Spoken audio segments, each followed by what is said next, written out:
cuando termina, entonces, es estático.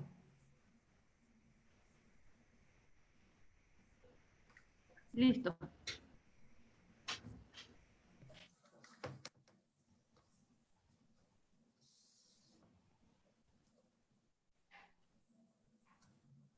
Partimos. Hola, buenas tardes. Bienvenidos a todos los colegas fonoaudiólogos y a todos los colegas que se han interesado en este ciclo de webinar organizado por el Colegio de Fonoaudiólogos. Doy la bienvenida a Marcia nuevamente, Marcia Tolosa, presidenta del Colegio de Fonoaudiólogos, y a nuestro invitado, el doctor Camilo Erazo, que hoy en esta tarde nos va a otorgar, digamos, su conferencia en relación a telemedicina. Marcia. Buenas tardes, muchas gracias Paula por la bienvenida y nuevamente acogernos en esta serie de webinar que hemos organizado como Colegio de Fonoaudiólogos. Aprovecho también de agradecer todo el apoyo que nos brinda Úrsula Sánchez de Vinculación del Medio de la Universidad de las Américas, y doy también las gracias a Camilo Erazo, quien es CEO del CENS, que hoy día nos va a acompañar y nos va a entregar la propuesta que tiene el Centro Nacional en Sistemas de Información en Salud, o CENS, ¿verdad? Y que está muy en boga conforme se ha puesto también muy cotidiano el usar las tecnologías, el también poder hacer telepráctica, y que hoy por hoy además nos está colaborando en el seguimiento de todos nuestros pacientes, nuestros usuarios, sus familias, en este contexto de la pandemia. Así que para mí es un gran honor poder tener a Camilo, representante, ¿cierto?, y gerente general del CENS, y le doy el paso para que entonces nos pueda dar inicio a su presentación. Gracias, Camilo. Gracias a ustedes, Marcia, por esta invitación. Para nosotros, desde el Centro Nacional en Sistemas de Información en Salud, del CENS, siempre es una muy buena oportunidad para compartir este tema de las buenas prácticas en telemedicina en este contexto tan particular, ¿no?, de la epidemia por coronavirus. Déjenme contarles brevemente de qué se trata esta iniciativa, que no es solamente una iniciativa del CENS, sino más bien hemos tenido la suerte de haber sido capaces de haber convocado a múltiples actores, a múltiples instituciones referentes en nuestro país en el ámbito de telemedicina, y eso me parece muy importante poder contarles que lo que les voy a presentar a continuación es el resultado de una colaboración amplia con más de 20 expertos del sector. Algunos de ellos somos los que estamos desde ahí, desde el CENS. No voy a poder darles el agradecimiento a cada uno de ellos, pero quería destacar nomás que, si bien lo voy a presentar yo hoy día, es un trabajo colaborativo entre expertos académicos y representantes de instituciones de salud públicas y privadas, de parte de personas que tienen mucha experiencia en el ámbito de telesalud en nuestro país. Antes de meternos a hablar, ¿no es cierto?, de este tema, me gustaría contarles brevemente sobre el CENS, el Centro Nacional en Sistemas de Información en Salud. Somos una corporación privada sin fines de lucro. Nacimos hace más de 3 años ya, que es el periodo que yo llevo como gerente general del centro, como parte de una estrategia del país para poder cerrar las brechas que tenemos en tecnologías de información en salud. Creo que hoy día son particular y dolorosamente evidentes las brechas que tenemos en Chile respecto al uso de tecnologías de información. Digo dolorosa porque tengo la convicción de que si hubiéramos estado en un mayor nivel de madurez y de preparación respecto al uso de la salud digital, quizás podríamos haber enfrentado mejor esta etapa. Pero sin duda que, por otra parte, sí estoy satisfecho de haber podido conducir a nuestro centro hacia la aplicación, el uso de diversas estrategias y tecnologías para enfrentar esta pandemia. El CENS está formado por las 5 universidades que ustedes ven ahí son los socios de la corporación, las universidades Católica de Chile, de Talca, de Concepción y de Valparaíso son los dueños, si ustedes quieren, de la corporación, que recibe su principal apoyo hoy día desde la Corfo, pero que cuenta también con el apoyo de entidades desde el mundo público y privado, como la Red Christus de la Universidad, la Red de Salud UC Christus en Chile, empresas de telemedicina, de registro clínico electrónico, del ámbito de los dispositivos médicos, hacen que el CENS pueda, ¿no es cierto?, cumplir esta misión de aportar al cierre de las brechas tecnológicas en Chile. Y sin duda que cuando se presenta, ¿no es cierto?, esta situación del coronavirus, vimos la necesidad, la importancia de poder aprovechar el potencial de la telemedicina en Chile para enfrentar esta epidemia, y vimos la necesidad de hacer un ejercicio de equilibrio exigente, pero imprescindible, para poder hacerlo con responsabilidad. De la misma manera, ¿no es cierto?, que está ese niño enfrentado a esa situación de riesgo, pero de aprendizaje, ¿no es cierto? Vimos la necesidad de que había que establecerse, pararse firme sobre las fortalezas que ya teníamos antes de la crisis, con la experiencia en telemedicina que ya teníamos en el país, pero había que potenciar, arriesgar, hacer crecer esas capacidades para poder responder frente a la magnitud de esta epidemia. Y siempre desde una mirada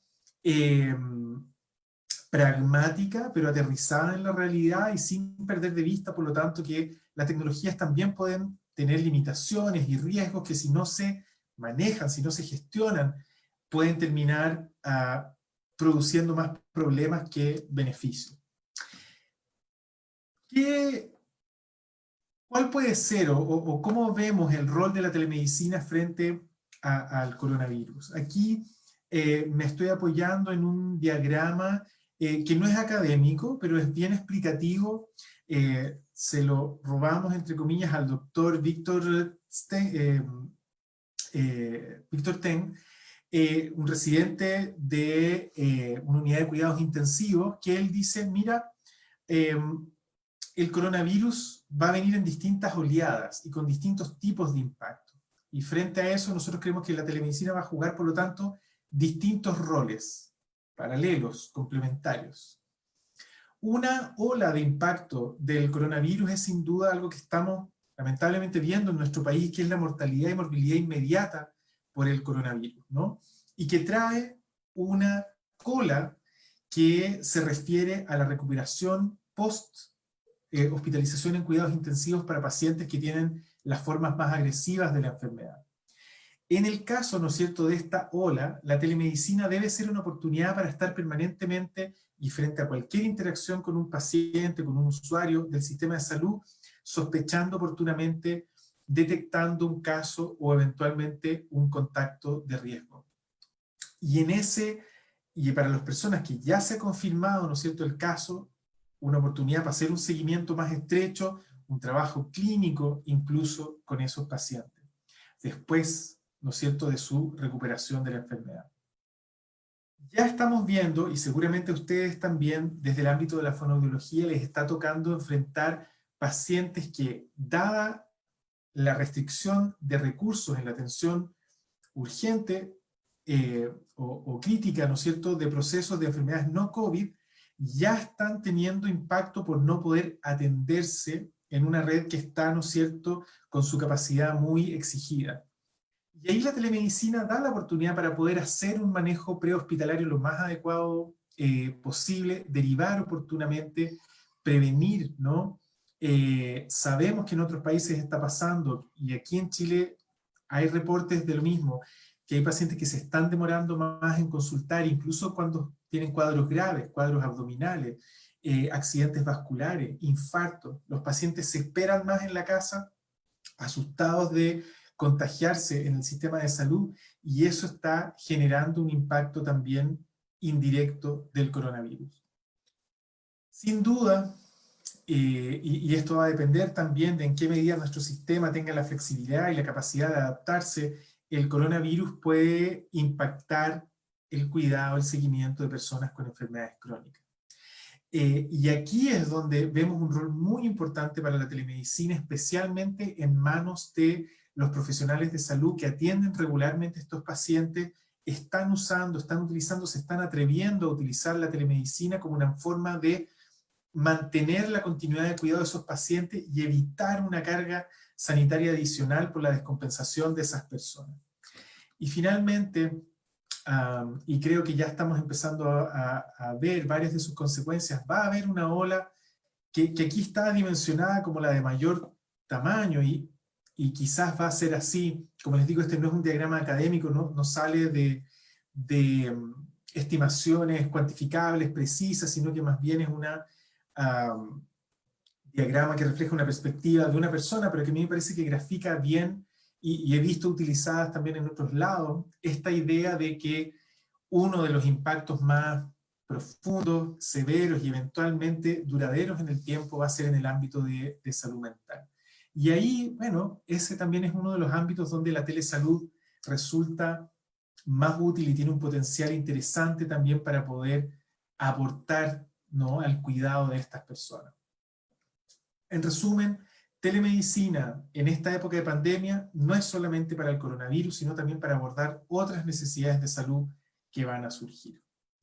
No los voy a aburrir demasiado con esta parte, pero me pareció importante destacar, y nuevamente esto recogido de un documento que es un bien público, con definiciones muy precisas y claras respecto a cómo entender la telemedicina en Chile. Hay un concepto, ¿no es cierto?, que es la telesalud, que es probablemente el concepto más amplio que uno puede utilizar para referirse al uso de tecnologías de información en salud. Contienen, ¿no es cierto?, es un paraguas para los conceptos como telemedicina, teleeducación y otros. El segundo concepto de telemedicina es un poco más restrictivo y se refiere explícitamente al uso que le dan los profesionales de salud de distintas carreras, usando tecnologías de información para proveer, para realizar los servicios, las tareas propias de las profesiones de salud: promoción, prevención, diagnóstico, tratamiento, rehabilitación. Y finalmente, y dentro, por supuesto, de la telemedicina, la teleconsulta corresponde, ¿no es cierto?, como esta, que es la imagen más habitual que uno tiene, ¿no?, de la telemedicina, pero que se refiere explícitamente a este encuentro que ocurre a través de tecnología entre al menos un profesional de salud y un paciente, donde eventualmente pueden participar otros actores, digamos, o estar, por ejemplo, un técnico al lado del paciente, pero hay un profesional de salud que lo está atendiendo muy habitualmente a través de tecnologías de audio y video, pero también se puede referir a solamente el uso de audio y, por lo tanto, al menos desde este punto de vista más conceptual, por ejemplo, la telemedicina a través del teléfono se puede considerar como una teleconsulta. Todas estas definiciones, por supuesto, se refieren al uso de diversas tecnologías de información y comunicaciones, y lo que quiero destacar solamente entonces es que, en general, si bien a veces usamos en forma intercambiable los conceptos, las recomendaciones, las buenas prácticas a las que hacemos referencia en este documento en particular, tienen que ver con esta modalidad de teleconsulta. ¿Qué contiene la guía y para quién está pensada? Fue pensada para apoyar a los profesionales de salud, para tomadores de decisión, para académicos, por supuesto, para clarificar el lenguaje que utilizamos para referirnos a estos fenómenos, y también, y ya los hemos generado, no es que los estamos generando, ya los hemos generado, recursos específicos para pacientes. Para los profesionales de salud, ¿qué fue lo que quisimos transmitir, entregar a través de esta guía? Primero, pensando que va a haber una proporción muy importante de profesionales de salud que nunca les había tocado hacer telesalud, telemedicina, poder entregarles esas recomendaciones básicas para que pudieran implementar rápidamente y con esta lógica de proteger la continuidad del cuidado de los pacientes con responsabilidad, poder hacerlo de la mejor manera posible, entregándoles recursos útiles para tomar decisiones sobre qué plataforma utilizar, por ejemplo. Pero también hemos ido avanzando. Una de las cosas que a mí por lo menos me pone más contento de los recursos, de los materiales que hemos creado es este, que es un documento, una guía visual hecha para pacientes, hecha con el apoyo del Centro de Educación al Paciente de la Universidad Mayor y con el patrocinio de FONASA, y que busca justamente poder entregarle también al paciente elementos para que pueda utilizar la teleconsulta de la mejor manera, de la manera más provechosa, dándole recomendaciones bien específicas para cómo prepararse para una teleconsulta. Y desde ya los invito a que puedan revisar ese material, conocerlo, verlo, ojalá utilizarlo, y también poder darnos feedback respecto a si les está siendo útil o no para poder utilizar, para poder hacer telesalud. Y para los tomadores de decisión, bueno, hoy día los líderes de los centros de salud, de instituciones, están teniendo que tomar decisiones complejas a veces sobre cómo implementar herramientas de telemedicina. Muchas veces no tienen, cuando estamos hablando de instituciones de salud, los costos son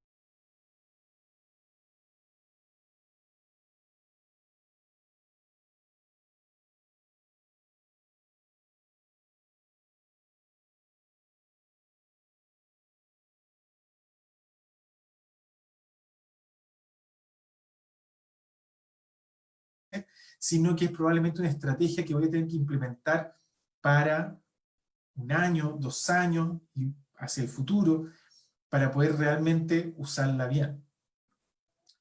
En la guía ustedes van a encontrar todas estas cosas. Hay recomendaciones clínicas que son las que primero van a encontrar, y hemos puesto énfasis en esos recursos para los clínicos. También lo que les comentaba respecto al manejo de datos. Y también van a poder encontrar recomendaciones que son bien desde el punto de vista técnico, bien prácticas respecto a cómo organizar el espacio, cómo implementar procesos. Por las características de nuestro centro, hacemos bastante énfasis en los aspectos de las soluciones tecnológicas, y también hemos incorporado recomendaciones éticas y legales, con una discusión elemental pero relevante respecto a las diferencias entre el uso, la aplicación de telemedicina en el ámbito público y el privado. En particular acá lo que voy a hacer énfasis es en estos 3 elementos. Poder discutir, bueno, cuáles son las recomendaciones clínicas o el tipo de recomendaciones clínicas que están contenidos acá, cómo tomar algunas decisiones sobre las herramientas, ¿no es cierto? Y discutir un poco lo que ha significado, digamos, o cómo se está adaptando los distintos elementos del sector, en particular el sector privado, respecto a las modificaciones y a los nuevos lineamientos que ha sacado FONASA respecto a este tema. Es muy posible que en los webinars anteriores ya hayan visto esto o hayan tenido oportunidad de revisar recomendaciones como esta. Pueden parecer muy elementales, pero les pido que recuerden que están hechas justamente para personas que no habían tenido oportunidad de utilizar esta tecnología antes, y por lo mismo nos parece bien importante partir desde el principio. Y lo más básico para poder hacer teleconsulta con un buen rendimiento, efectividad y no caer en riesgos médico-legales excesivos, digamos, es informar al paciente. Y esto fue un consenso muy alto entre todos los expertos consultados, es que una de las acciones que más rendimiento tiene, si ustedes quieren, es asegurarse antes de la teleconsulta que las personas tienen información clara respecto a qué es lo que pueden esperar, qué expectativas pueden tener, qué problemas de salud se pueden y cuáles no atender a través de teleconsulta. Esto va estrechamente atado a cumplir, ¿no es cierto?, cuando uno utiliza una nueva modalidad de atención, en aplicar, en definir junto con el paciente un consentimiento informado. Y en el sitio web donde está nuestra guía van a encontrar un documento descargable, editable, que generó el Colegio Médico en este caso, pero está pensado para distintas profesiones del ámbito de la salud, para que lo puedan utilizar, revisar, modificar, adaptar a sus necesidades particulares, pero partir de una base, digamos, que fue también revisada en conjunto por por varios actores, digamos, y que cumple con proveer como un piso mínimo de recomendaciones respecto al uso de la teleconsulta. Hay recomendaciones que es importante que los pacientes tengan antes. Creo que todos, y ahora que estamos todos expertos en el uso de Zoom y de herramientas tecnológicas, todos reconocemos, ¿no es cierto?, que al comienzo de las reuniones, cuando no hay una preparación adecuada, se genera una fricción muchas veces innecesaria y más bien molesta, cuando uno se da cuenta, chuta, no tengo batería, tengo mala señal, ¿sabe qué, doctor? Voy manejando. Esas cosas pasan cuando no se ha hecho una buena preparación, y la guía, ese brochure, si ustedes quieren, para pacientes, busca darle los elementos para que las personas estén listas para poder iniciar una buena teleconsulta. Una de las recomendaciones importantes aquí tiene que ver con aprovechar la potencialidad de las tecnologías de información para comunicarse y para colaborar con otros profesionales.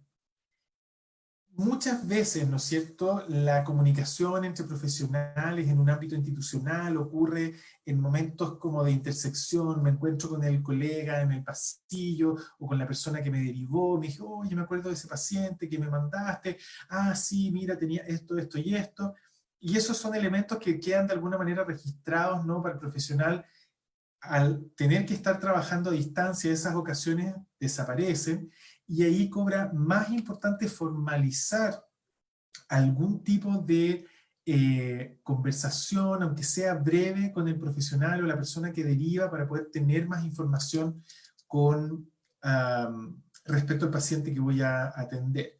Como ustedes se pueden imaginar y probablemente se han dado cuenta, a veces los mecanismos más formales, la interconsulta, el documento, sobre todo ahora que uno anticipa que todos son documentos que van a quedar trazables, genera un sesgo, ¿no es cierto?, hacia ser a veces menos expresivo, ¿no es cierto?, en lo escrito, que lo que uno podría hacer en una conversación con otro profesional, y por tanto es bien recomendable que uno se comunique previamente con la persona que deriva, como para entender cuáles son las claves clínicas que la otra persona identificó para hacer esa derivación.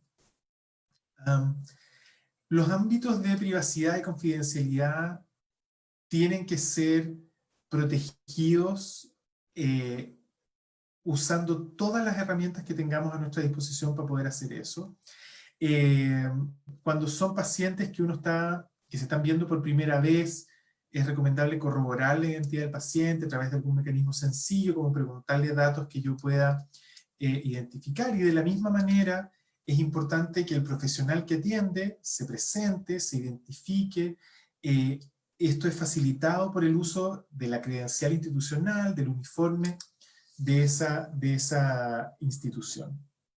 Y antes de entrar en materia, y esto fue una recomendación que también fue muy valorada, especialmente por los que estaban empezando a hacer atenciones de telesalud, es darse el espacio para preguntarle en ese momento, y no al final, al paciente qué es lo que espera sobre la teleconsulta, qué dudas tiene. Oiga, ¿y usted sabe qué es lo que vamos a hacer hoy día? ¿Qué es lo que usted espera?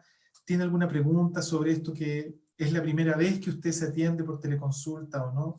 Para muchos pacientes es la primera vez. Y entonces vale la pena tomarse el tiempo para poder abordar las dudas, los temores de los pacientes. Una pregunta habitual que los pacientes preguntan, ¿esto va a estar grabado? ¿Esto queda grabado? Y hay que estar preparado para responder a esa pregunta. Este es uno de los consejos, digamos, que fue mejor calificado como de recomendaciones prácticas. Si bien uno en general asume que va a estar trabajando a través de una herramienta que permite comunicación por audio y video, como la que estamos usando ahora, la tecnología falla, se cae internet, el paciente no tiene una buena conexión, y muchas veces poder hacer una llamada telefónica, aunque sea para reagendar o para terminar, para clarificar, digamos, elementos que no se hayan podido resolver a través de la videoconsulta, es muy útil. Entonces, siempre antes de empezar con la atención, con la práctica propiamente tal, asegurarse que uno tiene ese elemento. Si de verdad queremos hacer atenciones que respeten no solamente la privacidad y la confidencialidad del paciente, sino también mantengan la continuidad de la atención, es importante tener acceso a la ficha del paciente. Si trabajamos en un lugar que tenga ficha electrónica, eso en algunos escenarios permite que los profesionales puedan atender desde su casa. Pero cuando no es el caso, no es tan loco, por así decir, pensar que el profesional se tenga que desplazar hacia el centro de salud, la clínica, solamente para tener acceso a la ficha electrónica y mantener el registro de ese paciente en un solo lugar. Es importante mantener, ¿no es cierto?, documentado apropiadamente las atenciones de salud que se realicen por esta vía. Respecto a la grabación de los pacientes, y pensando en esa pregunta que ya puede salir del paciente, puede salir de un acompañante, un familiar, o de ustedes mismos, va a haber situaciones donde es válido y apropiado obtener un registro, ya sea grabar un segmento, una parte de la atención de salud, o eventualmente obtener una imagen, hacer un print de pantalla. Cada vez que eso se haga es importante que haya un consentimiento explícito del paciente, y esto es un elemento que está abordado en el documento de consentimiento informado. Cualquier registro que se haga tiene que ser almacenado en forma segura, y hay que tener una respuesta de si nosotros estamos grabando o generando documentación de un encuentro clínico a través de teleconsulta. ¿Qué pasa si el paciente nos lo pide? ¿Y yo puedo tener una copia? Y tienen que tener una respuesta, ¿ya? No estoy diciendo que tengan que responder sí, por supuesto, porque eventualmente puede haber situaciones donde eso no es lo clínicamente apropiado, pero sí tienen que estar preparados para dar una respuesta frente a eso. Finalmente, y esto en el contexto de pandemia, no se le puede olvidar, digamos, todos los profesionales de salud debiéramos estar disponibles para esto, de utilizar cada contacto, cada oportunidad con un paciente para darse 30 segundos para asegurarse que la persona está haciendo un uso, una higiene de manos, una higiene respiratoria adecuada, aprovechar la oportunidad para preguntarle si representa los síntomas y signos característicos, o si hay alguien con los que conviva que esté en esa situación, y si ese es el caso, saber qué es lo que hay que hacer. Esto cambia mucho, ¿no es cierto?, de acuerdo al contexto, pero es importante, digamos, no perder oportunidades para identificar los casos. Eso es respecto a las recomendaciones clínicas. Otro conjunto de preguntas habituales o dudas acá surge con el uso de determinadas herramientas. En general, y especialmente para aquellos profesionales que se desempeñan en una institución de salud, una institución prestadora, lo más apropiado y la primera opción que uno recomienda es que se usen herramientas específicas para telemedicina. Software, sistemas de información que sean para telemedicina. Y ahí la primera sugerencia, antes de salir volando a comprarse algo afuera o algo desconocido, es los proveedores habituales, ¿no? Los proveedores actuales de registro clínico electrónico o de otros sistemas de información están en condiciones de al menos dar alternativas de uso de herramientas que probablemente va a ser más fácil de mantener integradas a los registros clínicos electrónicos. En muchas oportunidades no va a ser factible, o al menos no en el corto plazo, adquirir una herramienta específica de telemedicina, y ahí es viable, en el contexto de emergencia, usar herramientas de comunicación que si bien no están diseñadas para telemedicina, se pueden usar con ese fin. Y sí estamos viendo, y mucha gente está haciendo consultas particulares o institucionales a través del video de WhatsApp, de Zoom, de Skype, del Google Hangouts, incluso el chat de video del Facebook Messenger se puede usar con este origen, pero siempre acá es importante asegurarse, sobre todo del lado del prestador, que ha configurado esa herramienta para usar los máximos niveles de privacidad. Y respecto a esto pueden encontrar más detalles en la guía, pero es importante asegurarse que estamos siendo muy responsables respecto a esta configuración. Hay herramientas que no se deben usar en ninguna circunstancia. Obviamente YouTube, o las que están acá, como Facebook Live, Instagram, que es súper frecuente, ¿no es cierto?, muy utilizado en nuestro país y en otros, pero no son herramientas que sean apropiadas para telemedicina, desde la perspectiva que es muy fácil, por así decir, incurrir en algún error, o encontrarse con algún actor malintencionado, digamos, que fácilmente distribuye imágenes o encuentros sensibles, digamos, a partir de una plataforma masiva por video. Respecto a esto, una cosa que una de las motivaciones importantes de nosotros involucrarnos en esto es que desde el centro trabajamos justamente en poder generar sellos de calidad para sistemas de información en salud en general, registros clínicos electrónicos, aplicaciones médicas. Estamos empezando, ¿no es cierto?, este trabajo, porque hasta hace muy poco en Chile no se hacía, y justamente antes ya de la epidemia veníamos trabajando en una herramienta de telemedicina que estamos acelerando para poder trabajar con actores de la industria, con actores del ámbito público, para poder instalar elementos de calidad que sean auditables a la hora de desarrollar o seleccionar una herramienta de telemedicina. Finalmente, me parece importante referirnos a una cosa que ha sido un motor importante para la adopción de la teleconsulta, no solamente en Chile, sino en otros países, y es que en muchos, en distintos contextos de distintos países, los financiadores, los seguros de salud, los distintos tipos de FONASAs y de ISAPRES que hay en otros países, están liberando las restricciones que había antes de la epidemia para poder hacer telemedicina. ¿Desde qué perspectiva? Desde que hoy día es más riesgoso exponer a un paciente, ¿no es cierto?, a salir a la calle, ir físicamente a un lugar donde se puede contagiar. Eso es más riesgoso que asumir algo de riesgo en poder abrir, ¿no?, el uso de los códigos actuales que tienen los prestadores para poder dar servicio. Entonces, si bien FONASA, por ejemplo, venía impulsando algunas prestaciones de telemedicina de manera más experimental, como a modo más que experimental, ¿no? Eso ya estaba más allá de fase de piloto, pero a lo que voy es que era una cosa inicial, con algunas especialidades.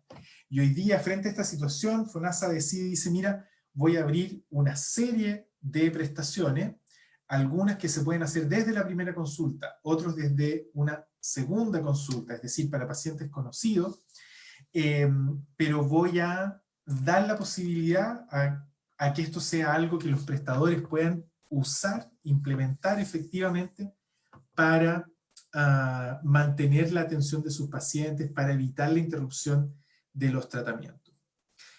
Una barrera, digamos, que a veces surge sobre todo en el ámbito de las especialidades médicas y quirúrgicas, es que hay algunas especialidades que están restringidas, pero los prestadores motivados, los prestadores individuales, se pueden registrar como prestadores, los médicos se pueden registrar como prestadores de la consulta médica electiva, y eso los deja en un terreno donde pueden hacer al menos algunas de las atenciones de salud. Esto le ha dado un impulso al uso de la teleconsulta, ha sido un impulso para que los prestadores puedan implementar telemedicina, pero por supuesto tiene limitaciones. Algunas de esas limitaciones hoy día vienen desde las rigideces, las brechas que hay en el ámbito regulatorio para poder usar, para poder hacer receta médica electrónica con un conjunto amplio de medicamentos. Y por supuesto también hay limitaciones todavía persisten en el uso de licencia médica electrónica a distancia. Por otro lado, y es justamente la razón de hacer énfasis en la teleconsulta, hoy día esa es la única modalidad de telesalud que admite reembolso de parte de los financiadores de las atenciones privadas de salud. Pero, como les comentaba antes, hay una variedad de posibilidades y hay otros países que incluso donde hay códigos para acciones de comunicación entre un paciente y un prestador, que son, mandé un WhatsApp, hice seguimiento a distancia para saber cómo estaba mi paciente, resolví algunas dudas por correo electrónico, o hicimos una llamada telefónica de 5 minutos para controlar los medicamentos, y esas cosas el prestador las puede registrar como una atención de salud que es por lo tanto reembolsable. En el contexto chileno todavía estamos limitados a la teleconsulta en el ámbito privado. En el ámbito público, estoy seguro que muchos de ustedes han estado involucrados en acciones como esta, se está haciendo mucha atención de salud, ¿no es cierto?, de modo de monitoreo, de seguimiento por llamada, extensión de medicamentos, reagendamiento, a veces una llamada, digamos, de parte de un profesional, de un equipo, para saber cómo está el paciente, ya contribuye, ¿no?, a disminuir la aprensión, acompañar, apoyar, bajar la angustia de los pacientes. Entonces, si bien nuestras recomendaciones acá se ciñen a lo que entendemos por teleconsulta, es importante entender que hay más telemedicina fuera de la teleconsulta. Desde el punto de vista clínico, muchas veces lo que nos pasa, sobre todo a los profesionales de salud, es que lo primero que tendemos a ver son como las limitaciones. Pero no voy a poder hacer examen físico, imposible hacer salud sin eso.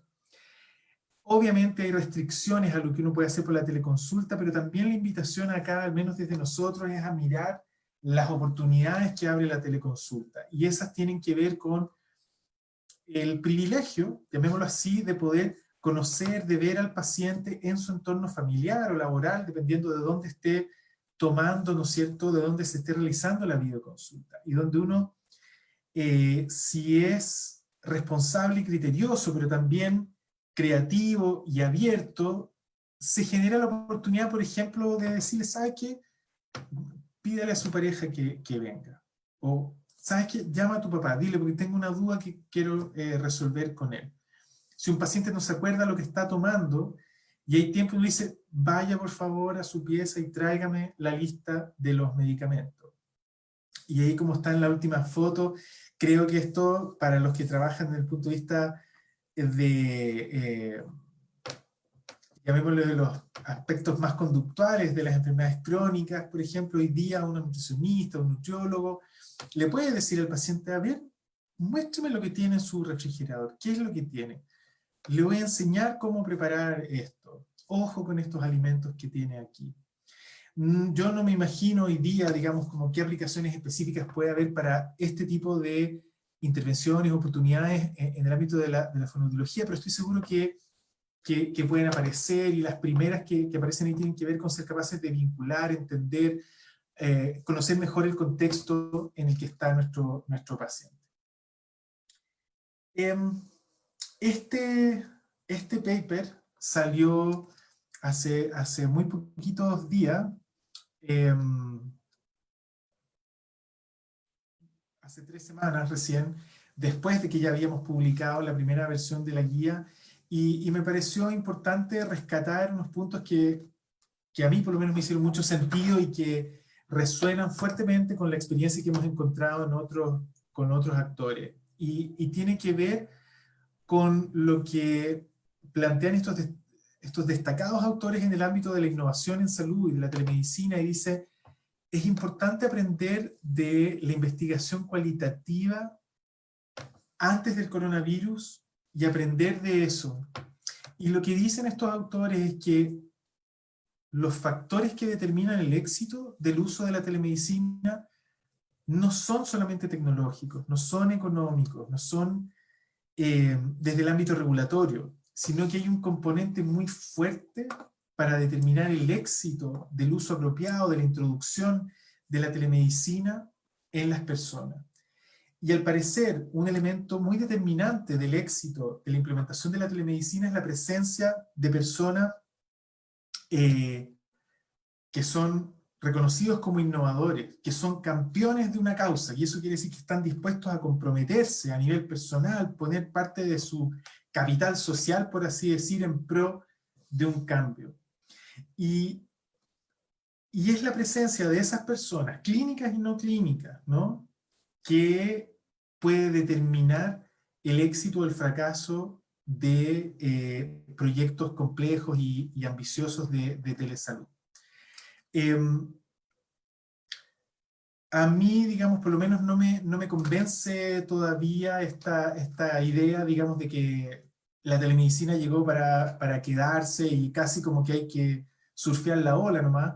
No, yo creo que dependemos de que existan personas motivadas, comprometidas, que entiendan el valor, el potencial de esto para que realmente veamos emerger su potencial real. Y espero que eh, a través de esta presentación ustedes también queden motivados para usar las buenas prácticas, ocuparlas como base para su práctica clínica, no como una camisa de fuerza, sino al revés, como una plataforma de despegue para ver usos efectivos, creativos, interesantes y que realmente respondan a las necesidades que hoy tienen las personas en este contexto de coronavirus. Les agradezco su atención y quedo disponible para responder preguntas y poder discutir. En particular me interesan mucho sus apreciaciones respecto a cómo poder aplicar estas buenas prácticas en el ámbito de la fonoaudiología. Bien, muchísimas gracias Camilo por la presentación tan interesante. Sin duda el poder hacer una guía, poder describir buenas prácticas es un desafío que nos convoca a todos los profesionales de la salud y a todos quienes también estamos inmersos dentro de esta situación en la que queremos seguir apoyando a nuestros pacientes, a nuestros usuarios, queremos también apoyar a la familia. Es súper relevante lo que tú mencionabas en torno a el conocer la casa desde cerca. Yo creo que eso ha quedado súper claro desde el punto de que estamos en reuniones, ya cada uno, cuando uno se reúne con el otro a través del Zoom o de otra plataforma, hemos conocido a los hijos de los otros, sabemos un poco de la ambientación de la casa, claramente entramos a un ambiente mucho más íntimo y que nos permite también hacer otras cosas. Eso, el ejemplo que tú dabas en torno a la asesoría en nutrición, por ejemplo, vaya y muéstreme qué tiene en su refrigerador, vaya y muéstreme qué tiene usted en la despensa, o sea, cómo podemos hacer la adecuación, ¿verdad? Claramente nos permite cosas, pero también nos demanda otros desafíos que son los que hoy por hoy nos tienen acá y en esta serie de webinars para poder aclarar. Te comento que vamos a ir revisando las preguntas que surjan desde el Facebook. Así que invitamos a todos quienes están viendo la presentación a que las escriban, ¿verdad? Para nosotros poder traspasarlas de forma directa a Camilo y poder también saber un poco acerca de cuál ha sido el abordaje que tiene el CENS. Por el minuto, yo quisiera hacerte una consulta en torno a cómo han visto ustedes, ¿cierto? Como seno, cuál ha sido la triangulación o vinculación que tienen con FONASA en sí mismo, porque en efecto, FONASA hace unos meses atrás ya lanzó este oficio, esta resolución que ampliaba los códigos actuales que existen y que finalmente también nos da la posibilidad, ¿verdad? A nosotros como fonoaudiólogos, a nutrición, a distintas especialidades médicas de poder hacer este ejercicio de telemedicina. ¿Qué tanto futuro ves tú en eso? ¿Cómo ha sido esta vinculación y el trabajo?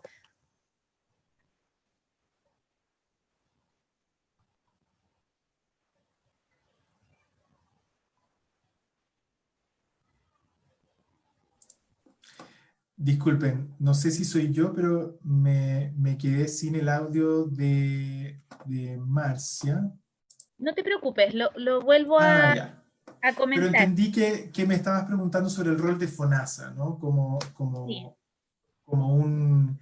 Nosotros lo vemos como, y esto ha sido así incluso antes del coronavirus, los actores que están, ¿no es cierto?, en el ámbito de financiamiento de la salud, pueden ser un motor de innovación cuando impulsan de manera adecuada la incorporación de nuevas modalidades de atención. Y yo definitivamente veo a FONASA en esa trayectoria, con esa intención. Y para nosotros ha sido muy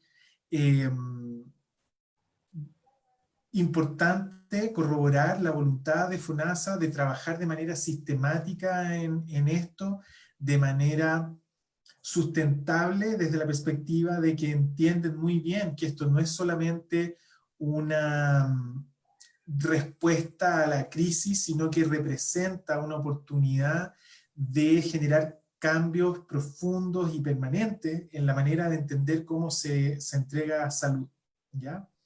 la propuesta, la invitación desde el lado nuestro de anclar, por así decir, de dar una base para el trabajo en base a buenas prácticas internacionales, al permanente monitoreo de las buenas experiencias de otros países respecto al uso de telesalud, ha resonado en el liderazgo del Fondo Nacional de Salud de manera muy positiva, y nosotros esperamos, digamos, que si se mantienen en condiciones elementales como para poder hacer un buen trabajo con ellos, va a estar toda la oportunidad para nosotros también de poder hacer lo que hemos estado tratando de hacer, que es invitar, ¿no es cierto?, a las sociedades profesionales, invitar a las asociaciones gremiales, a los líderes del mundo académico, a poder inyectar, ¿no es cierto?, de su experiencia y conocimiento en la generación de estas buenas prácticas, para que eso a su vez sea lo que se transfiere, lo que se manifiesta a través de políticas públicas que permitan, ¿no es cierto?, en forma coordinada alinear eso. Creo que para nadie es sorpresa la percepción de que hay otros ámbitos donde ha habido como una especie de desalineamiento entre lo que propone, ¿no es cierto?, el ámbito académico y lo que finalmente se declara o se hace desde el ámbito público. Para nosotros es bien importante poder mantener, contribuir al menos a que haya un alineamiento en ese sentido, y creo que al menos en lo que se refiere a este tema está ese espacio, y depende de todos nosotros poder empujar para seguir avanzando en esa dirección. FONASA como financiador es un actor muy importante, pero al menos, ¿no es cierto?, viendo el tema del ámbito que se refiere a la teleconsulta médica, por ejemplo, intervienen otros actores que están del ámbito de la regulación. El ISP y el MinSal para lo que se tiene que ver con receta médica electrónica, la SUCESO, la Superintendencia de Seguridad Social para lo que es licencia médica electrónica, las ISAPRES, por supuesto, que tienen la obligación, ¿no es cierto?, de mantener una especie de equivalencia entre las acciones que hace FONASA y cómo se transmiten también a sus afiliados, tienen una repercusión en cómo los prestadores, ¿no es cierto?, del mundo privado se preparan para entregar esta atención, y a su vez eso, ¿no es cierto?, exige, demanda, requiere del mundo público una respuesta para que haya una coordinación, ¿no? Entonces, es importante, con esto quiero decir, es importante que todos los actores van a jugar un rol en esto. No hay nadie que pueda decir, no, yo telemedicina, ahí voy a esperar, digamos, que me digan qué es lo que hay que hacer, porque nunca habían tocado tener que implementar la teleconsulta con la velocidad, la rapidez, la profundidad y la exigencia que estamos teniendo ahora. Y de verdad, creo que es importante que se mantenga este espíritu de colaboración, donde todos están entendiendo la importancia de usar una herramienta como algo que realmente juega un rol en esta crisis. Por ahí escuchaba un comentario que decía, la telemedicina es el mejor equipamiento de protección personal. Protege a los trabajadores de la salud, protege a los pacientes, y tenemos la responsabilidad, por lo tanto, de hacer un uso adecuado, eficiente de ella en esta etapa. Perfecto. Claramente entonces tenemos más desafíos tan solo de poner en práctica la telemedicina, sino que también realizar este trabajo colaborativo. En lo que tú mencionas es súper relevante el poder destacar este trabajo que va más allá, ¿cierto?, del interés personal, sino que tenemos que poder juntarnos todas las agrupaciones, las asociaciones, todos quienes somos parte de esto para tener un mejor resultado, por supuesto. Te comento que desde Iquique, la colega Romina Catenacci nos pregunta si existe algún tiempo determinado por sesión de teleterapia. Y ahí, por ejemplo, fíjate qué interesante la pregunta, porque ese es el tipo de brechas que otras asociaciones y otras sociedades científicas están identificando como elementos importantes para esto. Ahí uno podría decir, hay un estándar también para la atención presencial. Obviamente, ¿no es cierto?, uno sabe que hay rangos para determinadas acciones creo que todos los que yo actualmente no estoy haciendo clínica, pero sí lo hice durante mi formación en psiquiatría, y ahí en particular, digamos, uno se da cuenta que hay situaciones clínicas que se pueden resolver en un tiempo muy acotado, y hay otras que requieren de una dedicación de 1 hora y media con trabajo familiar. La variabilidad aquí es muy amplia, ¿ya? Y por lo tanto es importante que haya una contribución ahí desde el mundo profesional para proponer, para decir, mira, es imposible anticiparse a todos los escenarios, pero parece razonable establecer esto como un parámetro. ¿Por qué es tan importante esto? Porque eventualmente, ya sea FONASA, otros aseguradores o financiadores de salud, van a querer establecer como estos lineamientos para asegurarse de que al momento de financiar una atención de salud se estén cumpliendo como esos requisitos, al menos en promedio. Obviamente uno quiere evitar la situación donde se encuentre que hay un profesional que atiende a todos sus pacientes en 2 minutos. Hay un problema ahí, grave, ¿no es cierto? Pero la variabilidad de la práctica clínica admite también un rango, y ahí por eso es tan importante que eso salga también como una recomendación avalada desde los actores que son, por así decir, los dueños de ese ámbito profesional. Y porque si no la hace la disciplina misma, va a venir el otro, el regulador o el financiador, y él va a poner un número. Y va a decir, no, mira, una acción de telefonoaudiología tiene que durar 20 minutos mínimo. Y si duró 19, no te la pago. Estoy reduciéndolo, digamos, a algo más o menos absurdo, pero eso se aplica a muchas cosas. Y nosotros, por lo menos, el camino que esperamos tomar es ser capaces de poder articular esas propuestas con recomendaciones y buenas prácticas que se puedan trasladar a herramientas tecnológicas de manera muy concreta. Perfecto. Mira, otra colega, Constanza Raglianti, nos dice, ¿qué pasa en el caso de no contar con una ficha clínica electrónica? ¿Qué recomiendas tú ahí o qué buena práctica se podría implementar? Aquí me imagino 2 escenarios, y a lo mejor no le estoy achuntando a la pregunta, pero un escenario habitual para los profesionales de salud es que se quedan atendiendo desde su casa, ¿no? O intentan quedarse atendiendo en su casa donde no tienen acceso a la ficha del paciente.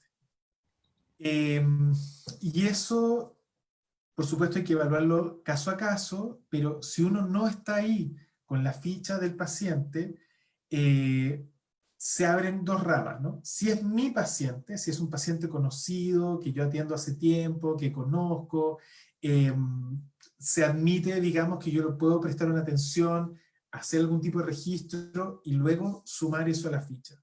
Lo que nosotros hemos hecho énfasis en que no parece una situación adecuada es cuando, dentro de un contexto institucional, por ejemplo, un colega que trabaja en el mismo centro me deriva a un paciente, asumiendo que yo voy a tener acceso a esa ficha clínica del paciente, y yo lo tengo que atender a distancia sin tener acceso a ello, eso no es una buena práctica, ¿ya? Porque rompe la continuidad de cuidado esperable para ese paciente. Obviamente que cuando se trata de un ingreso, lo que yo tengo que hacer es asegurarme que tengo el tiempo suficiente como para poder captar los antecedentes de ese paciente. Pero como decía antes, me consta que hay instituciones que lo que terminan haciendo por necesidad, pero también porque en la práctica lo que va a pasar es que vamos a pasar por una etapa híbrida, si ustedes quieren, donde es muy probable que el profesional de salud, desde su consulta, desde su oficina, desde su lugar de atención, preste algunas de esas atenciones a través de telemedicina, y por lo tanto con acceso a la ficha habitual, y otras van a ser presenciales, ¿ya? En la medida en que se vaya reabriendo la economía, las instituciones, las actividades, vamos a tener que ir haciendo esa combinación. Espero haber respondido la pregunta, pero espero que haya quedado claro, digamos, que hay contextos donde es mejor que el profesional se desplace al lugar habitual de atención y que desde ahí mantenga la integridad del registro. Pero también, si está disponible una ficha electrónica para que el profesional pueda seguir atendiendo desde su casa, mejor todavía.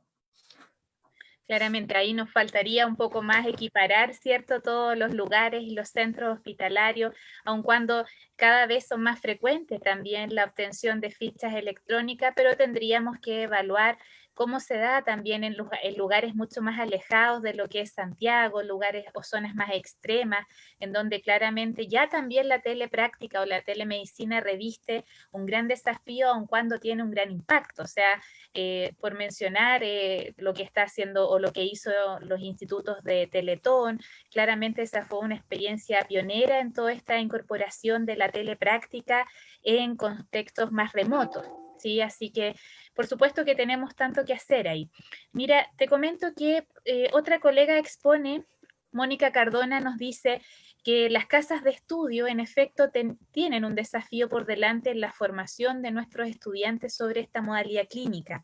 Y ahí yo también había preparado una pregunta que se relaciona mucho con lo que dice Mónica, en el contexto de que tenemos una situación dentro del ámbito docente, en donde nuestros chiquillos, ¿verdad?, están en las casas, no podemos hacer lo habitual que hacemos todos para aprender en salud, que es ir al campo clínico, estar acompañando a un docente, a un profesional, ¿verdad?, y brindar y aprender de esa vinculación en directo con los pacientes. Mi pregunta ahí también va en si ustedes han vislumbrado alguna modalidad en donde se pueda vincular la telepráctica o la telemedicina con la docencia, pensando en que quizás va a ser una opción muy factible e incluso está siendo una opción ya en algunas casas de estudio en donde se están haciendo periodos de práctica con algo de telemedicina. ¿Cómo lo ven ustedes eso? Mira, si bien no quedó plasmado en la versión actual de la guía de buenas prácticas, porque tampoco era el foco, ¿ya? Pero uno se da cuenta, ¿no es cierto?, intuitivamente, que de la misma manera que esta charla que están viendo X personas, la podrían estar viendo 2X, ¿no es cierto? Entonces, no creo que sea raro ni infrecuente, por ejemplo, pedirle a un paciente y decirle, mire, esta sesión, este encuentro, voy a estar acompañado a distancia, ¿no es cierto?, por una persona que es alumno de... El libro de reglas para esa situación no está escrito, ¿ya? Y nuevamente aquí creo que las facultades de ciencias de la salud están empezando como a darse cuenta de toda lo que eso significa, porque no es solamente un tema de etiqueta profesional, sino también es un tema de protocolización, de hacer procesos, de aseverar calidad. Pienso que esto está estrechamente relacionado y uno de los ámbitos donde quiero buscar esto es al ámbito de simulación clínica, ¿no? Creo que ese es uno de los ámbitos que porque exige, ¿no es cierto?, un alto nivel de estandarización y protocolización de los encuentros clínicos, ofrece también una oportunidad como poder extraer de ahí elementos, guías, claves de conducta, especificaciones muy concretas, porque uno para poder involucrar a un alumno, a un estudiante, en un contexto así, tiene que estar súper clara la cancha, ¿no es cierto?, y la preparación, por lo tanto, para eso no va a ser trivial. Pero también pensaría que es algo que vamos a empezar a ver, sin duda que las facultades de salud lo están sintiendo, en la medida, ¿no es cierto?, que las casas de estudio toman la decisión y dicen, oh, segundo semestre nos quedamos desde la casa, y claro, la facultad de Derecho dice, sí, perfecto, la facultad de Ingeniería dice, bueno, ya voy a echar de menos la pizarra, pero las facultades de salud dicen, espérate, ¿qué hago? Acceso a campus clínicos, ¿qué es lo que le pasa al hospital cuando deja de haber este flujo de estudiantes? Creo que va a haber un rol de la telesalud, pero sin duda que hay repercusiones de segundo y tercer orden que son mucho más difíciles de anticipar. Sí. Bien. Sí, ahí tenemos entonces otro desafío más, que es poder entonces vincularnos con todas las instituciones, las facultades de salud. Concuerdo plenamente contigo, es decir, hay carreras que en efecto, derecho, ingeniería, tienen otra forma de aprender y también va de la mano con las mallas curriculares y las competencias que se declaran. Pero en salud, en efecto, necesitamos poder estar ahí con el paciente. Paula tiene una Ahí, consulta, perdón. perdona, no me aguanto la tentación. Sé que van a estar con ella la próxima semana, pero yo por lo menos he aprendido a apreciar el valor del lenguaje de las competencias, ¿no? En salud. Y lo bonito, digamos, o lo importante, digamos, una de las cosas importantes del uso adecuado de las competencias y una de las oportunidades que vemos para nuestro modelo de competencia de salud digital, que van a tener la oportunidad de conocer de mano de Sandra la próxima semana, es que justamente facilita mucho la articulación de acciones educativas cuando tú tienes claro cuál es la competencia clave que quieres usar. Así que Sí, no se Sandra, la pierdan estamos la sesión esperando, con no te Sandra. Me preocupes. imagino, me imagino. Ya, esa no me la pierdo yo tampoco. Bien, Sí. Paula. Sí, yo creo que Camilo haciendo un comentario y después me voy a la pregunta. Claro, es súper relevante, o sea, ya estamos en un cambio de modalidad que para los fonoaudiólogos en el fondo que somos más antiguos y para los profesionales de la salud en el fondo es un cambio de contexto, un cambio de modalidad donde hay ciertas consideraciones, pero uno teniendo el carrete. Paula, se perdió tu conexión y tu audio. Sí. Paula, Ahí sí es más fácil, Paula, a lo mejor me puedes mandar la... creo que se cayó su Qué internet, lástima, porque se cayó el internet. Pero voy a... Aunque pero, haya... pero mira, Ah, ya, le ahí voy a pedir está. que se conecte nuevamente y por mientras aprovecho también de hacerte otra consulta que está en el Facebook y Mm. que es de Loreto Vivallos, que nos dice, bueno, los tips de cómo resolver cuestiones de seguridad y de confidencialidad de datos, tanto en la conexión a Internet como en el acceso al registro clínico por vía remota. Quizás ya un poco abordaste el tema del registro remoto, ¿verdad? Mm. Pero, ¿qué pasa con el acceso ahí? Mientras Paula ahí ya retornó. ¿Con el acceso al registro o el acceso a la teleconsulta misma? Con el acceso a la conexión a Internet. Bueno, En ahí efecto. eh, una de las... Yo espero, digamos, ¿cómo contesto esto? Una de las características que ha tenido la crisis del coronavirus es que funciona como una especie de rayos X gigante que nos muestra la realidad, ¿no es cierto?, tal cual es. Y nuevamente ha puesto al desnudo algunas de las historias o los cuentos que nosotros nos estábamos contando sobre la realidad de Chile, que no eran tan evidentes para una parte importante de nuestros tomadores de decisión, y que si bien como en promedio la conectividad a Internet en Chile es muy alta, hay parte importante de la población que sencillamente no tiene acceso a Internet. Aquí hay una discusión de fondo que se va a tener que dar durante los próximos meses en la medida que se mantenga esta situación, que es considerar el acceso a Internet como un derecho, ¿ya? Y eso es una discusión que nosotros por lo menos estamos súper disponibles e interesados de tener, porque al menos, y esto es más a nivel personal, pienso que es el motor que debiera tener una discusión de cómo emparejamos la cancha con respecto al acceso a tecnologías de información, donde uno de los componentes clave de eso es poder equiparar la cancha en el acceso a salud. Obviamente que el sector salud no se puede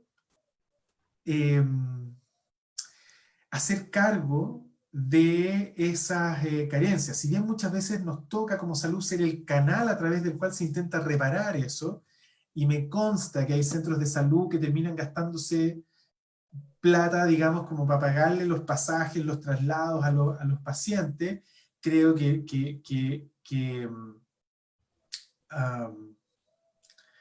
terminar viendo a los centros de salud, pagándole el chip de prepago a los pacientes para que puedan tener acceso a salud, si bien es un escenario plausible, sería nuevamente un recordatorio de lo dramático que sigue siendo la inequidad en el acceso a tecnología en nuestro país, ¿ya? Es difícil, ¿no? Como ayudar, digamos, a sentar así como, bueno, usted desde aquí ya no puede hacer nada, porque es doloroso también en general para los profesionales de salud. Es muy doloroso, ¿no es cierto?, esa situación donde uno percibe que con un poquitito más de acceso uno podría entregar la atención, pero eso igual queda fuera del ámbito de acción de uno. Y aquí es importante entender, pues, cuál es el rol, ¿no es cierto?, la capacidad real que vamos a tener como para poder operar sobre ese tema. Es importante adaptar, es importante flexibilizar, ¿no es cierto?, las acciones y entender exactamente qué nivel de acceso tiene el paciente para poder determinar qué nivel de atención le voy a poder prestar. Pero siempre ha habido inequidad en el acceso de los pacientes a los sectores de salud. Sabemos que los pacientes que viven más cerca de los centros de salud van más, y son elementos con los que tenemos que convivir. Lo que no nos podemos restar, creo yo, es al menos de poner el tema ahí, y cuando lo vemos y lo enfrentamos, decir, oye, ojo, esto requiere también una solución sistémica, efectiva, robusta. Exacto.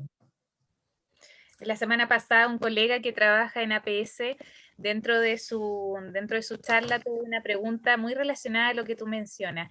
Y fue una pregunta compleja, porque le dijeron, bueno, ¿y qué pasa, por ejemplo, con la implementación de telepráctica en un sector rural, en un sector donde el paciente no tiene acceso a Internet y de igual manera se le tiene que dar la prestación?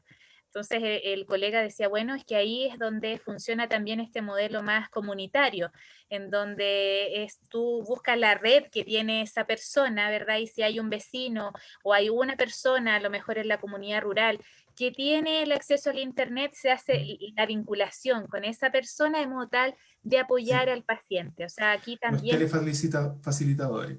Mira, yo creo que una cosa que nos ha pasado aquí respecto a la evidencia internacional y que creo que va a exigir un nivel de humildad y de pragmatismo importante. Acá en Chile, digamos, tenemos un sesgo hacia la literatura internacional, ¿no es cierto?, que viene de Europa y de Estados Unidos, pero parece que la experiencia más relevante para la situación en la que estamos nosotros ahora va a ser la que han tenido países de África en el control de la epidemia de ébola, por ejemplo, en la experiencia en Centroamérica con el uso de facilitadores, de agentes comunitarios que son los que conducen la atención de telesalud, y vamos a tener que desempolvar, por así decir, esas otras fuentes de información y lo voy a decir así nomás, bajarnos del pony, ¿no? Y realmente hacernos cargo de los contextos en los que estamos. Y es verdad, lo que pasa en Chile, digamos, es que es posible implementar súper estrategias de salud digital con técnicas y tecnología que también se podrían hacer en Suiza, pero una parte muy importante de nuestra población no vive en ese Chile, sino que vive en un Chile que se parece más a países donde las estrategias efectivas pasan por involucrar a la comunidad, por pensar cuáles son las estrategias o las tecnologías de más bajo costo con las cuales uno puede resolver eso. Pero nuevamente, eso exige un nivel de humildad, ¿no es cierto?, de realismo, que bueno, ha estado un poco ausente a veces, y para qué andamos con cosas, a nosotros también nos ha pasado en el SENS que vamos a buscar las mejores prácticas y vamos a participar del Foro Global de Salud Digital, donde están el Reino Unido, Australia, y a veces nos pasa también que identificamos, ¿sabes qué? También es importante entender cómo lo hicieron en esta ciudad en India, que es mucho más parecida a la realidad que tenemos en algunos sectores de Chile. Y ahí, por lo menos la perspectiva nuestra desde el punto de vista técnico, va a ser estar abierto a esas otras experiencias, tanto internacionales como locales, que informan mucho mejor la adopción de prácticas útiles a nivel primario y comunitario. Perfecto.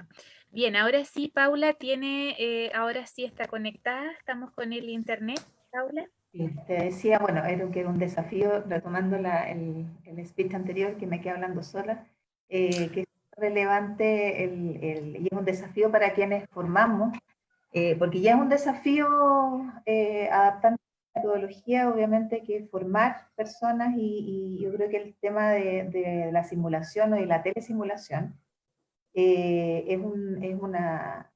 una herramienta súper, la simulación en sí misma es una herramienta fundamental para nosotros en estos momentos, por varias razones, por el tema ético, etc. Pero mi pregunta apuntaba al tema, ¿qué desafíos ves tú y qué oportunidades piensas tú en la intervención multidisciplinaria? ¿Cómo pudiéramos llegar incluso a más disciplina con esta metodología? Pensando en que justamente tenemos todas las condiciones y tenemos acceso ya, esas variables están cubiertas.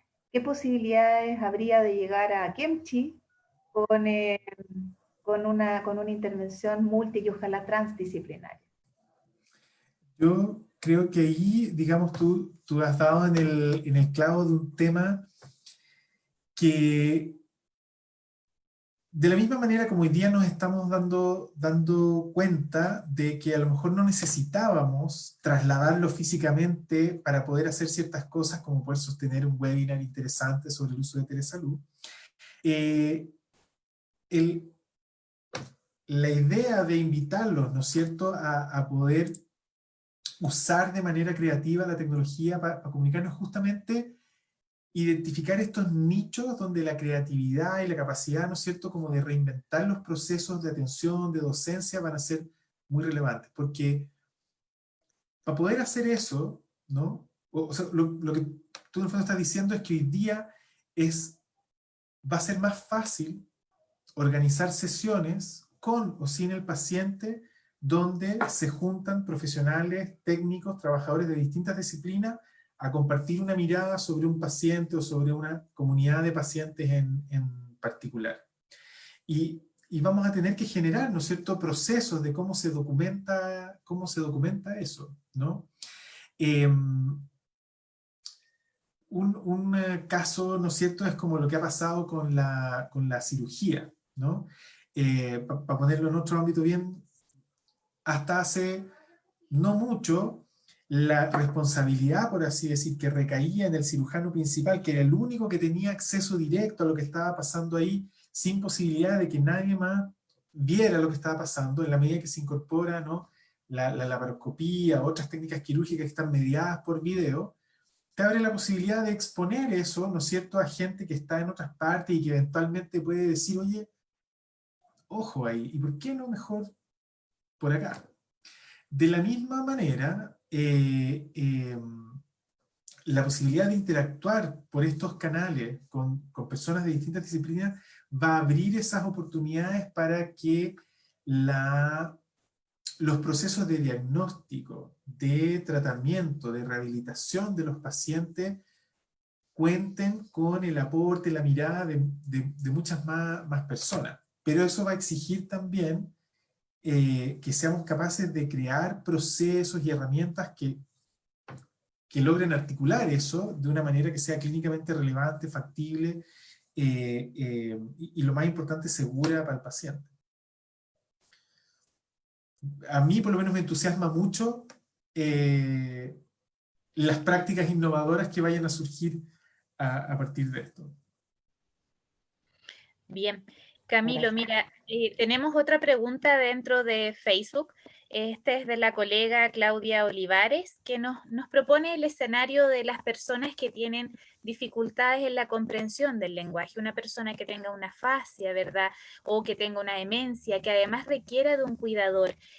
¿Se considera o no alguna capacitación a esos cuidadores en el contexto de telemedicina, pensando también en que van a ser los coterapeutas a distancia y qué va a pasar, ¿cierto?, o si se ha visualizado, se ha hecho algún estudio acerca de la sobrecarga que pueda tener ese cuidador como coterapeuta en el contexto telemedicina?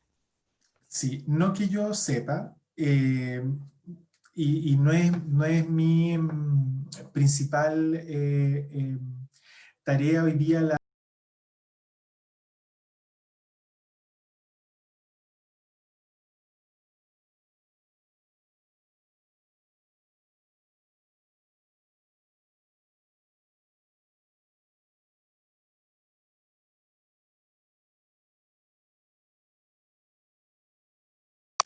ha cobrado un rol, una importancia muy importante. Creo que tiene que ver también como con la experiencia que hay en Chile, ¿no es cierto?, desde Teletón, con el enorme valor que cobra para los pacientes, su familia, poder hacer acciones terapéuticas efectivas sin tener que desplazar a pacientes que justamente tienen las mayores dificultades para poder hacerlo.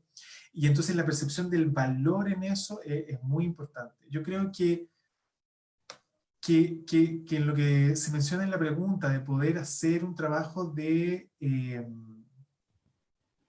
ecoterapia, nos pasa esto y espero que tengamos la inteligencia y la capacidad como de poder reconfigurar lo que se considera una atención de salud, ¿no? A raíz de esto.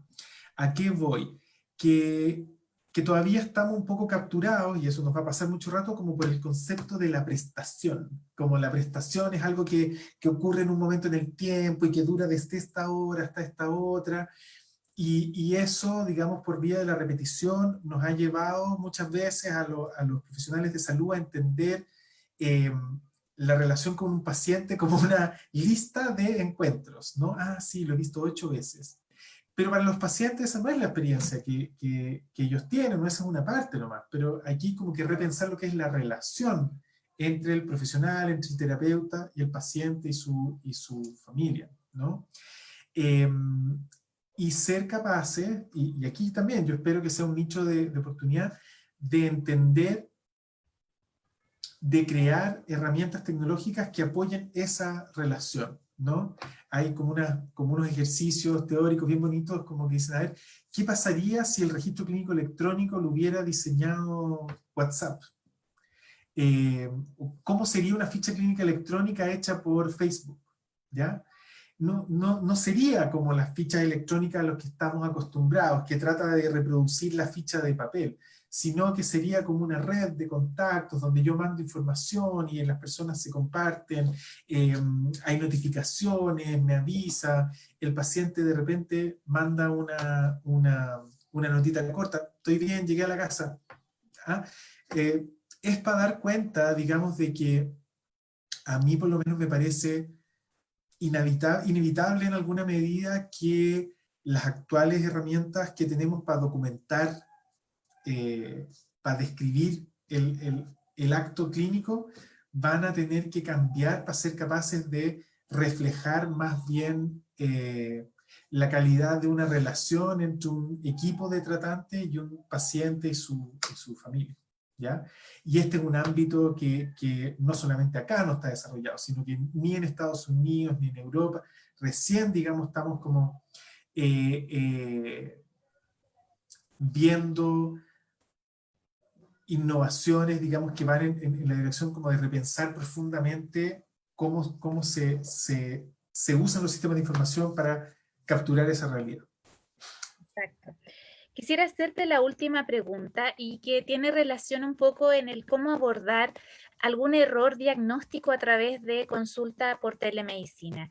¿Qué pasa con eso? ¿Cómo lo ven ustedes? Porque puede pasar, ¿verdad? Si es una primera consulta en que quizás no se pesquisaron toda la sintomatología, quizás no se pesquisó del todo y tenga después que haber un cambio en ese diagnóstico. ¿Existe alguna experiencia en torno a esas situaciones o cómo abordarlo de mejor manera? Okay. Siguiendo las recomendaciones que conversé, digamos, como si recuerdan ese primer punto, en lo que tiene que ver con la información al paciente, el modelo de consentimiento informado, una de las primeras cosas que dice es decirle al paciente, mire, esto, estamos usando telemedicina porque estamos en una situación de emergencia, estamos usando telemedicina en un contexto en el que asumimos que no es exactamente igual a la atención presencial, entonces yo le anticipo responsablemente a usted que eventualmente la calidad del diagnóstico que voy a poder hacer no es la misma que en una atención presencial. Eso es lo primero, ¿ya? O sea, con esto quiere decir, es súper importante antes anticiparle al paciente las limitaciones que tiene la teleconsulta respecto a esto. Lo otro es entender que si bien hoy día estamos todos encerrados en la casa, o la mayoría, ¿no es cierto?, de los chilenos en la casa, digamos, por la cuarentena, lo que vemos es que la práctica telemédica va a coexistir con la atención presencial, ¿no?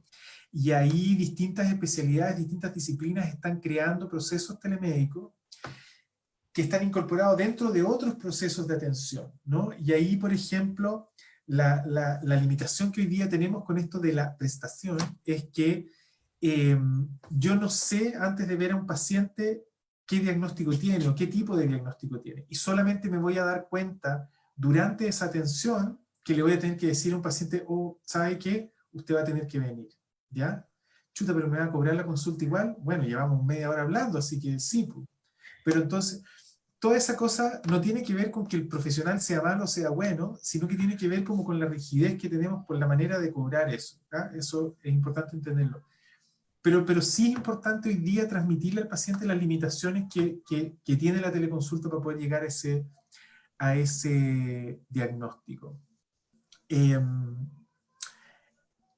Yo creo, digamos, o por lo menos una parte importante de las disciplinas de salud que tratan pacientes con enfermedades crónicas, con situaciones complejas de salud, es que va a haber un periodo, ¿no es cierto?, al inicio, donde va a haber una exploración, un proceso diagnóstico más presencial, y donde una parte importante del seguimiento, la atención, el trabajo con los familiares coterapeutas, por ejemplo, sería un muy buen caso, digamos, hacerlo a distancia, pero muy probablemente igual voy a tener que tener de forma periódica encuentros presenciales con ese paciente para poder aseverar cosas. Lo más interesante de la telemedicina no está en su capacidad de reemplazar totalmente el acto presencial, sino de complementar de manera innovadora y potenciando lo que pasa, digamos, durante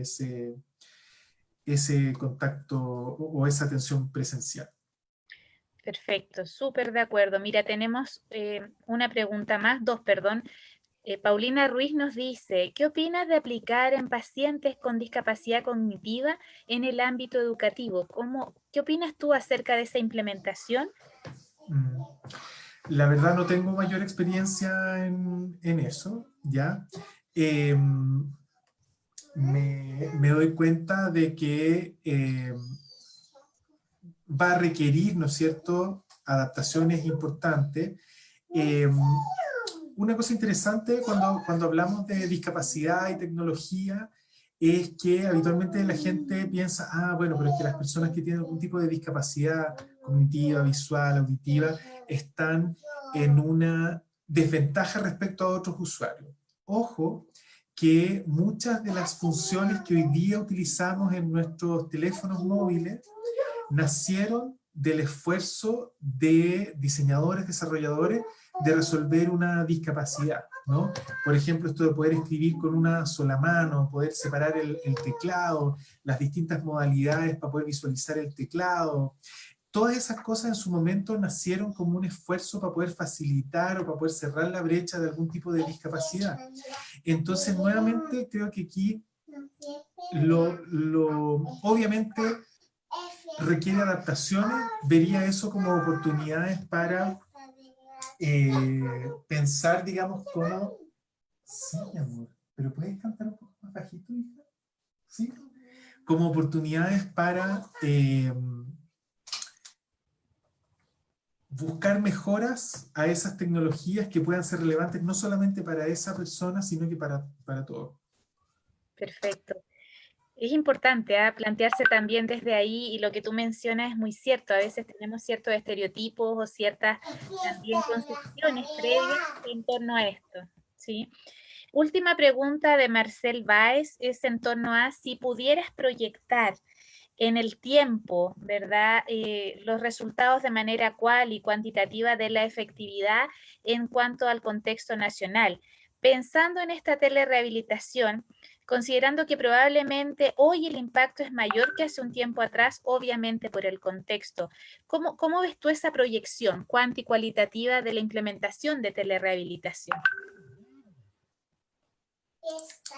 El negocio, entre comillas, de las proyecciones a mí no me gusta mucho, ¿ya? Y le hago el quite a hacer proyecciones detalladas de lo que va a pasar, menos en un contexto donde claramente se ha demostrado la dificultad de poder anticipar incluso lo que va a poder pasar en 2 semanas más, ¿ya? Pero sí rescato lo que les comenté en esa slide, digamos, de la investigación cualitativa, que uno anticipa que va a haber un panorama heterogéneo con aplicación desigual de la misma tecnología en distintos sectores, y cuando nos hagamos la pregunta de por qué eso está pasando, por qué dos instituciones parecidas, con una población de pacientes parecida, sujetos a las mismas reglas y regulaciones, en un lugar están innovando con telemedicina y en otro no, la respuesta va a ser porque hay 1, 2, 3 personas que empujaron, digamos, como para poder hacer eso realidad, ¿ya? Seguimos en esa etapa, ¿no? La telemedicina no es así como que, ya, listo, todos somos expertos en telemedicina, no. Y ahí, por lo mismo, digamos, necesitamos que exista este grupo de campeones, digamos, de innovadores, que son los que van a empujar para hacer que las cosas pasen. El cambio en salud es difícil. Somos, digamos, uno de los sectores de actividad más innovadores, pero implementar esos cambios en el tiempo nos cuesta. La inercia institucional de la salud no va a desaparecer con el coronavirus. Y a mí una de las aprehensiones que tengo respecto a esto es que incluso puede ser una oportunidad para que se rigidicen aún más algunos elementos de nuestro sistema que dificulten la implementación de nuevas innovaciones. Hay que estar atentos a eso y hay que saber cómo diagnosticar el caso, digamos, y apuntar a esa es la causa. No es por razones tecnológicas, no es por razones de diseño muchas veces, sino que la única predicción que me atrevo a hacer ahora es que, como ha venido ocurriendo hasta ahora, las diferencias que vamos a observar en el despliegue de la telemedicina van a estar dadas por personas comprometidas, eficaces, dispuestas a ponerse ahí con el corazón, digamos, puesto a la tarea de tratar de hacer las cosas mejor para los pacientes. Perfecto. Yo creo que en efecto, o sea, todo esto nos reviste un gran desafío. Quisiera quizás tomar algunos conceptos claves que diste tú antes de dar finalización al webinar. Me gustó mucho lo que mencionaste acerca de tener humildad dentro de la parte clínica, ser un clínico humilde, de también tener esta propositividad en donde dependa, ¿verdad?, de las personas volver a plantear la posibilidad de implementar telemedicina, ¿no?, en ciertos lugares. También esta triangulación entre organismos que son públicos, gubernamentales, organismos también relacionados a lo que es la atención en salud, llámese FONASA, llámese la Suceso, llámese distintas instituciones que sí o sí tienen que ser parte también de este cambio en el cual estamos inmersos hoy por hoy.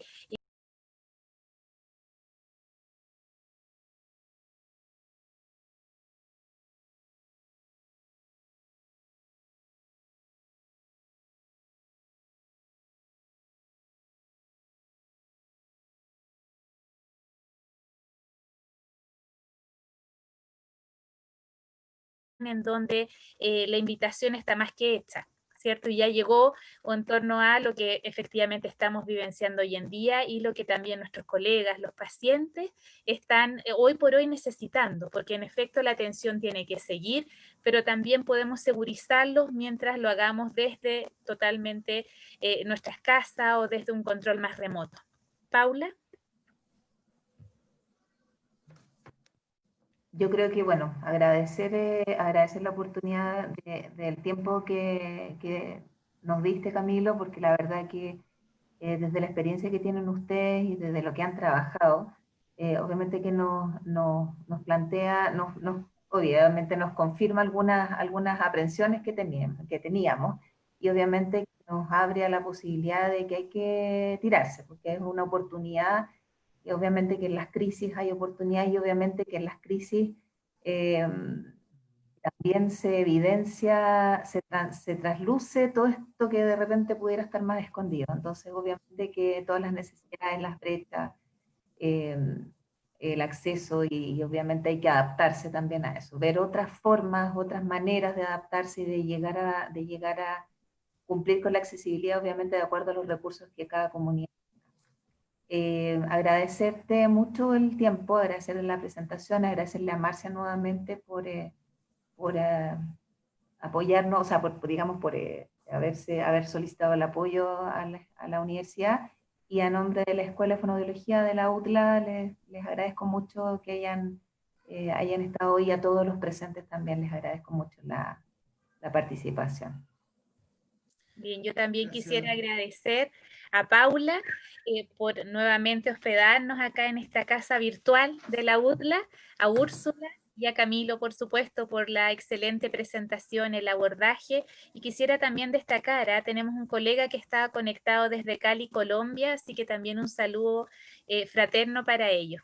Camilo. Muchas gracias, Marcia. Yo solamente les quería decir que el mejor agradecimiento para nosotros, y recordando nuevamente que ha sido un esfuerzo de más de 20 personas, de muchas instituciones, y yo tuve la suerte nomás como de aportar ahí como para que esto saliera para adelante, es que vayan, que conozcan la guía, que la usen y que nos digan, digamos, si es algo que les está sirviendo, si son recursos útiles que les estén aportando, y si no, que nos lo digan y que nos cuenten, digamos, dónde hay oportunidad para crear otro recurso. Y desde ya les dejo hecha la invitación para que, si ustedes ven la necesidad de generar recomendaciones específicas para la disciplina, material específico para el uso de teleconsulta en este ámbito, y estén disponibles como para poder hacerlo, vamos a poner todo de nuestro lado como para poder impulsar un esfuerzo como ese. Bien, muchas gracias. Damos por finalizado el webinar. Nos encontramos la semana próxima con Sandra Gutiérrez, jefa de Capital Humano del CENS, para hablar acerca de las competencias en la formación de pregrado. Recordarle a todos que la presentación queda disponible en el fanpage de la facultad, por lo tanto va a quedar disponible a quien, si la quieren revisar de nuevo, quieren hacer alguna observación. Muchas gracias. Gracias a Camilo y gracias, Marcia. Nos vemos la próxima semana.